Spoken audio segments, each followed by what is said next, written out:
Magandang umaga sa ating lahat. Ngayon ay January 11, 2025 at narito ang update ukol sa maging lagay ng panahon sa susunod na 24 oras. Patuloy pa rin umiiral ang shear line o yung pagsasama ng mainit at malamig na hangin dito sa silangang bahagi ng Southern Luzon at Visayas, kung saan ngayong araw ay magdudulot pa rin ito ng mga pag-ulan, lalong-lalo na dito sa area ng Bicol Region at sa ilang area din ng Eastern Visayas. So patuloy pong pag-iingat para sa ating mga kababayan dyan sa mataas pa rin na banta ng mga pagbaha at pagguho ng lupa. Samantala, ang northeast monsoon o amihan naman ay magdudulot pa rin ng malamig na panahon dito sa Northern at Central Luzon at meron din itong dalang maulap na kalangitan na may mga kasamang pag-ulan sa malaking bahagi po yan ng Northern Luzon maging dito sa silangang bahagi ng Central Luzon ngayong araw. At sa kasalukuyan din ay wala tayong minomonitor na bagyo or low pressure area na maaari makaapekto dito sa ating bansa.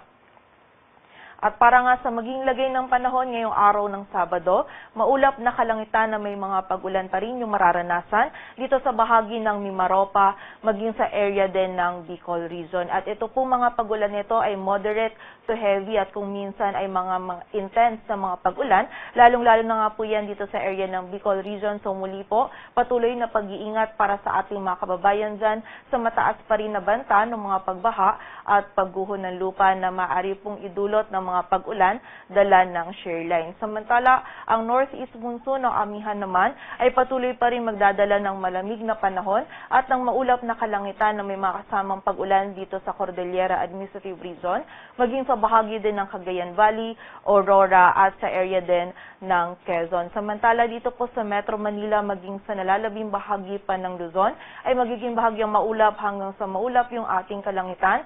Bahagyang malamig pa rin po yung panahon na mararanasan natin, lalong-lalo na sa madaling araw at sa gabi, at meron pa rin tayong mga posibilidad ng mga isolated na mga pag-ulan na dulot ng amihan. Agwat ng temperatura dito sa Metro Manila ay mula 23 to 30 degrees Celsius. Samantala sa bahagi naman ng Visayas at Mindanao, ang buong bahagi ng Visayas ay makakaranas pa rin ng maulap na kalangitan na may mga pag-ulan na dulot pa rin ng shear line. At muli po yung mga pag-ulan na mararanasan natin dito sa summer provinces ay posible pong maging mga moderate to heavy na mga pag-ulan na maaari pa rin magdulot ng mga pagbaha at pagguho ng lupa. At yung Intertropical Convergence Zone naman or ITCZ ay ngayong araw ay magdudulot din ng mga pag-ulan dito naman yan sa bahagi ng Davao Region at sa area din ng Soxargen. At sa nalalabing bahagi naman po ng Mindanao ay meron tayong mararanasan lamang ng mga isolated na mga pag-ulan, dulot yan ng mga localized thunderstorms. And during severe thunderstorms, itong mga pag-ulan nito ay posible pa rin maging katamtaman hanggang sa mga malalakas na pag-ulan na maaari magdulot ng mga pagbaha at pagguho ng lupa. So pag-iingat pa rin po para sa ating mga kababayan. Agwan ng temperatura sa Cebu ay mula 25 to 31 degrees Celsius at sa Davao naman ay 25 to 33 degrees Celsius.